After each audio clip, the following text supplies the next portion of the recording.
Psychological theories of magic treat magic as a personal phenomenon intended to meet individual needs, as opposed to a social phenomenon serving a collective purpose. Theories. Psychosis. Among the earliest psychological theories is the psychosis theory, advanced by Sigmund Freud. According to this theory, primitive man is not a rational being, and in fact magical thinking bears a strong resemblance to neuroses. However, this conclusion has come into question, as more recent psychological theory acknowledges that psychological testing does not cross cultures with complete accuracy. Bad science. In contrast, the bad science model claims that primitive man is rational, and magical beliefs come into existence as he tries to explain puzzling phenomena without enough information. According to this theory, the magician is an early form of scientist who merely lacks adequate data. In Edward Burnett Tyler's version of this theory, the magician's folly is in mistaking an ideal connection for a real one. The magician believes that thematically linked items can influence one another by virtue of the similarity.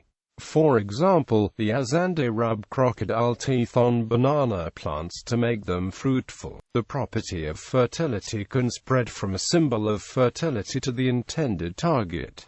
Michael F. Brown observes that many Agaruna taboos can be understood as preventing undesired connections. Symbolic action. The symbolic action theory understands magic as a course of action taken when there exists an emotional need for action, but no practical option exists. In R. Moret's example, it is a magical action when a man, betrayed by his mistress, gathers photographs of her and burns them. This interpretation presents a modern analog of the voodoo doll. As Maret describes, if the emotional situation proves common enough, the response becomes a socially codified norm which outsiders understand as magic and which Maret labels developed magic. Claude Eliot v. Strauss and Ariel Glucklich expand upon symbolic theory, positing that magic can serve as a form of psychotherapy in New Age science, accomplishing real results by what amounts to the placebo effect. The effects of such magic would be made real through its effect on the individual person as demonstrated in the life and actions.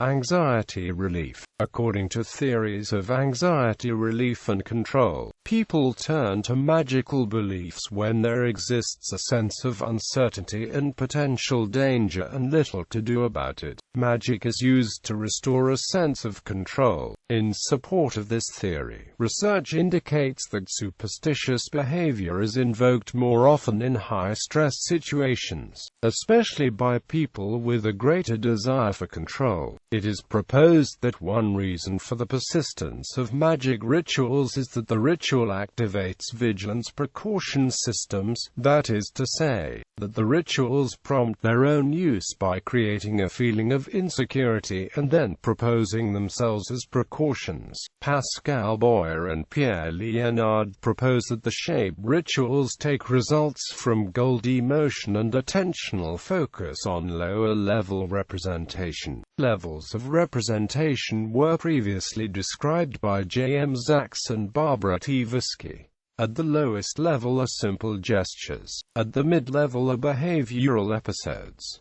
At the highest level are scripts. Ordinarily, people describe and recall behavior in terms of the middle level of behavioral episodes. In studies of obsessive-compulsive rituals, focus shifts to the lower level of gestures, resulting in goal demotion. For example, an obsessive-compulsive cleaning ritual may overemphasize the order, direction, and number of wipes used to clean the surface. The goal becomes less important than the actions used to achieve the goal, with the implication that magic rituals can persist without efficacy because the intent is lost within the act. Debate remains as to whether studies of obsessive-compulsive rituals can be extended to describe other kinds of rituals.